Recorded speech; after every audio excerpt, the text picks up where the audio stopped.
Hey everybody, this is Larry again with episode number 69 of my South Olympic Branch update series. Let me show you what I've been up to. I've been working on the wiring around here and it looks a little bit like a jumbled mess. I didn't like that, so I started looking for some cable clips that would make things a little bit easier. Typically, I use a cable clamp, the R plastic style. And find one right here to show you. You know, these things. You guys have probably seen those around. Anyway, those are okay, but you're drilling, drill the hole, and then you put it up there and you hold it while you put the wire in place and it's kind of annoying. So, I was telling Mary about this, and well, first, I'm gonna back up a little bit. So I found these hooks. It shows some different ones on here, but the ones that I've got in here look like that. Now these aren't bad, and you would think you'd just be able to put that wire in there, but they're actually made to hold up a plant, so they're too stiff for what I do, for the most part. And they came with some screws. And nowhere in the thing on the Amazon website do they tell you how long those screws are, but they're like 1.25 inches, maybe, you know, which is really, it's too big for what I do. But like I said, they mean to hang plants with these things, so it's a little overkill for that. Then I found, then I was telling Mary about this, and she found these, right? So I actually ordered these because I thought they might be cool to use on the modules. When you're getting ready to go, packing up the modules, you could throw the wire through here and through there, and it would, you know, the idea is it would hold it for the trip. And I haven't got to try this yet. We'll see how that works out. But they are kind of good for this because yes, you can mount them up there. I'll show you that in just a minute. They've also got a couple of holes that are already in them and they're countersunk. And again, they come with screws, but in 1/2-inch plywood, this tip of the screw is gonna show right through. So I had to get some 4x3/8 inch screws so it wouldn't happen, because I don't need that much strength there. Anyway, so I'll show you some of the spots I did with that. So there's one I've installed. As you can see, it's just holding up a Digitrax cab bus cable there. I don't even think I put in a screw for this one. The adhesive was just enough on the bottom of this cabinet grade plywood to hold it for now, but I wouldn't be surprised if I'd have to do that later. And there's one of the black ones in place after I bought some, or used some 6x3/8 screws to mount that one up there. That small wire goes in there fairly easily, but the 14 gauge, like the blue and white stuff you see closer to the camera, that stuff, I have to really push that in there, almost to the point where it distorts the wire. A friend of mine was thinking about switching to HO and bought some locomotives, some rather unique ones. And then he decided that he's not going to do that, or if he does, he's going to do a different line. So, and he's pretty good about being very specific about what he models. So anyway, he sold this locomotive to me, and it's rather unique. It's a Bicentennial Weyerhaeuser locomotive. I'm usually not into the high hood or high nose locomotives, but this is such a unique character. I just had to have it. So let's take it out of the box and take a look at it.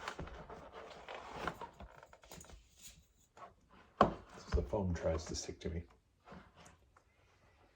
All right, got your standard Athern shell, as it were. Usually those things make a nice big creaking noise as you do this.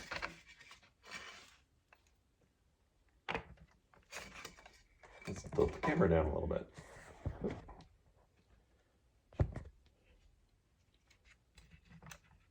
foam off.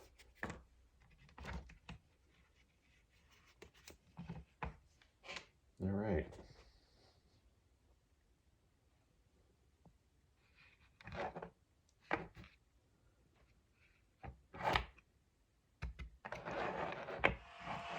So far, this locomotive is behaving like a teenager given housework instructions. So I discovered the issue I thought I had fixed with the UR92, that's the older Digitrax radio receiver, wasn't fixed. So once I removed that from the equation, the new locomotive is running just fine and things are back to normal.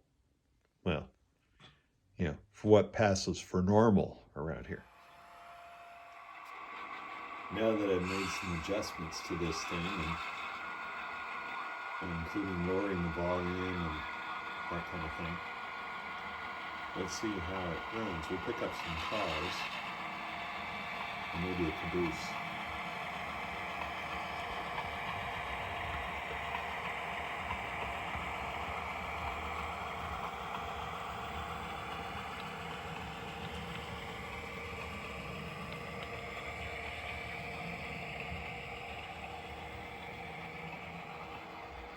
Okay, let's select track number 2 and come back and grab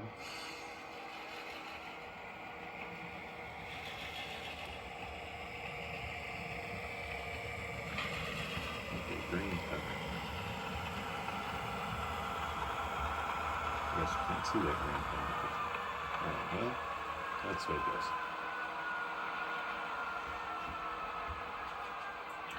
Looks like it might have just coupled right up too. Cool.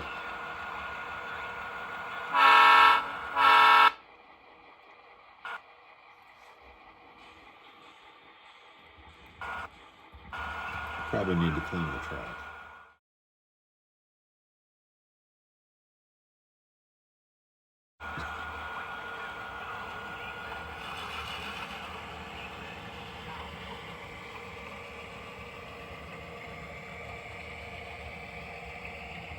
Well, you know what? I need to throw the... There we go. Gotta get the turnout leading out of the yard. Otherwise, an issue down there. Okay. Track 1.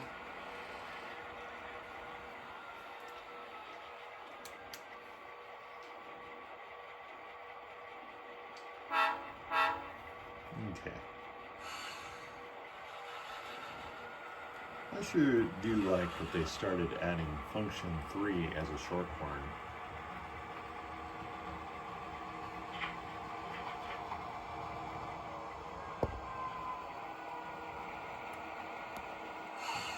Yeah. Well, let's see. This engine probably isn't super heavy by itself, so I'd be a little concerned how much strain I can go up and down the helix with.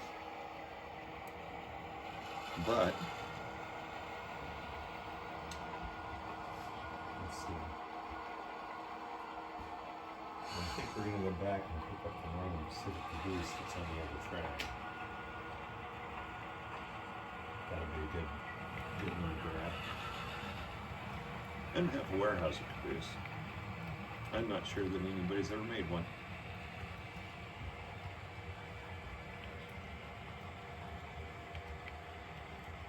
Okay, and we're past the switch. Time to back up, and that's on track. That caboose is on track number 2.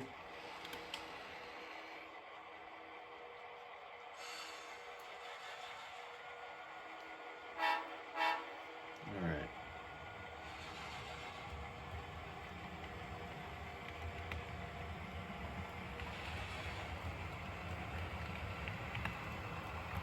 Probably could do the bell.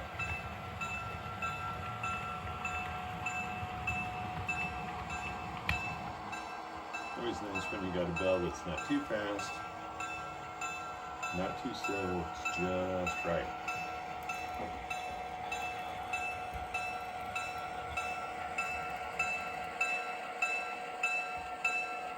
All right.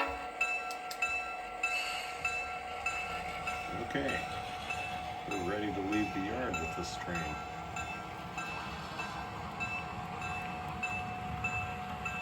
Suppose I can turn up the bell now.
A friend of mine owns a printing company, Speedy Printing, in Tacoma.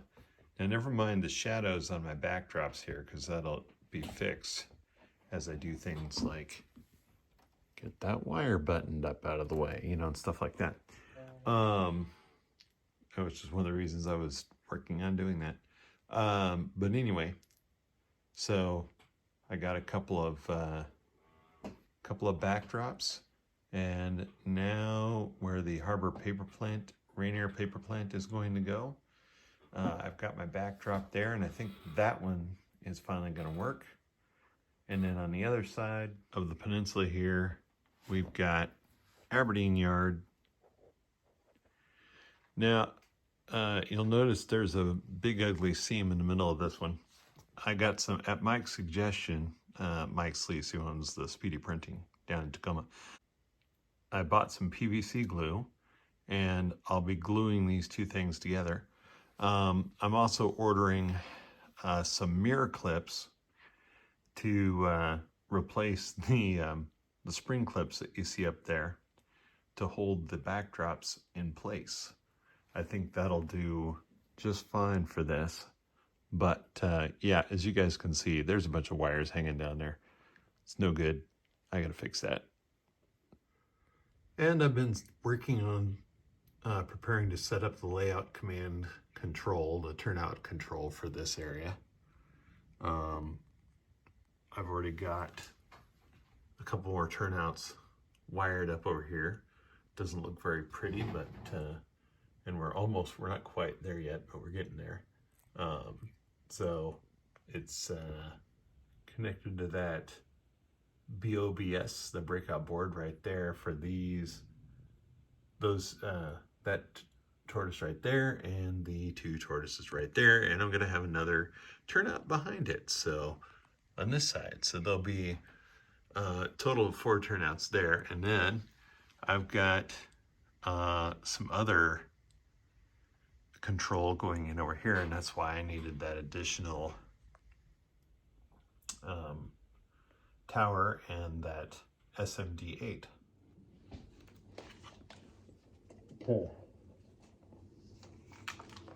Okay.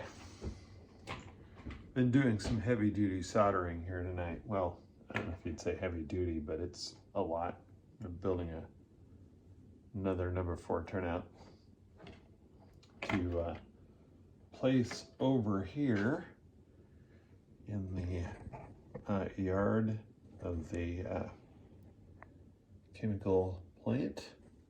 And I really wanted to get that most of the way done, before I publish this video. So with that in mind, it's just about there. I just need to trim it up a little bit so I can put it together. And then all of the track at the, well, all of the switches at the chemical plant will be done. This would be nice. And then, you know, I can start laying out some buildings around it and make sure it does what I want it to do.